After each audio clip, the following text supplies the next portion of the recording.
Hello, we're here at Innovista Law, the home of the Tcpa Defense Force. My name is Ernesto Mendieta. I'm John Nelson. And today we're going to talk about who is responsible or liable under the Tcpa for sending a text messages that doesn't comply with the different requirements under the Tcpa. John, as you know, to send a text message to consumers involves a lot of players. Like it's the company itself, they have marketing people, they have the software providers. So there's a lot of people involved in getting that message from whoever creates it to the final customer. So the question comes up, who is liable under the Tcpa?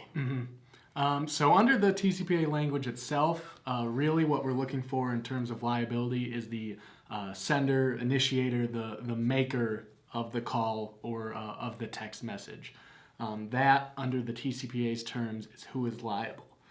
Now, in practice, does that mean, hey, if I'm only the person that clicks send or does that final act, am I the only, company that is liable for that particular message or that campaign? No, that's not true, because in practice, in reality, how the courts apply this is the companies that are actively involved in the making and sending of that message. So not just the final clicker or sender, but those who are involved leading up to it. And this is a principle that the courts commonly refer to, and you may have heard referred to as vicarious liability.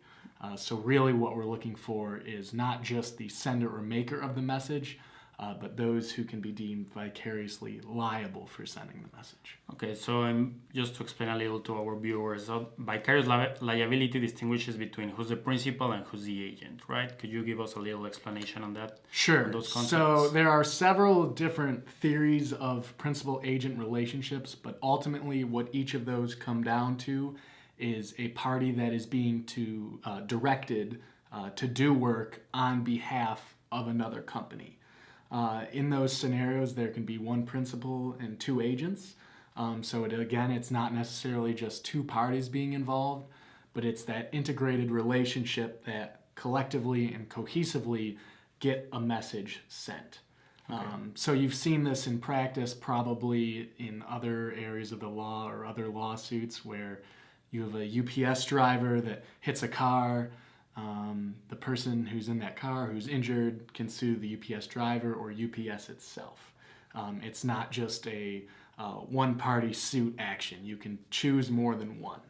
Okay. Yeah, so plaintiffs, when they start a suit, they're going to go for everybody. They're going to try to find the deepest pockets. They're going to try to find where the money is, and they're going to sue the principal, the agent, and everybody that was involved in sending the message. Correct. Okay, so what is important for people to know in order to avoid this? Because we have also heard a common question that is like, well, I wasn't really involved with that. I just hired this software provider to do my marketing campaign. I told them to send thousands of messages, but they did it. Would they be released from liability? No. So the number one practical suggestion we can provide to all of our clients is that if you're involved in text messaging consumers, whether you're the brand, the software provider, or a marketing company, you should assume that you are liable under the TCPA. Do not take as truth a marketing provider or platform provider's promise that they are accepting the liability on your behalf, that you cannot be found liable, because just on a surface level with no sort of barrier, contract, indemnity provision in place, you can and likely will be sued under vicarious liability for that TCPA message.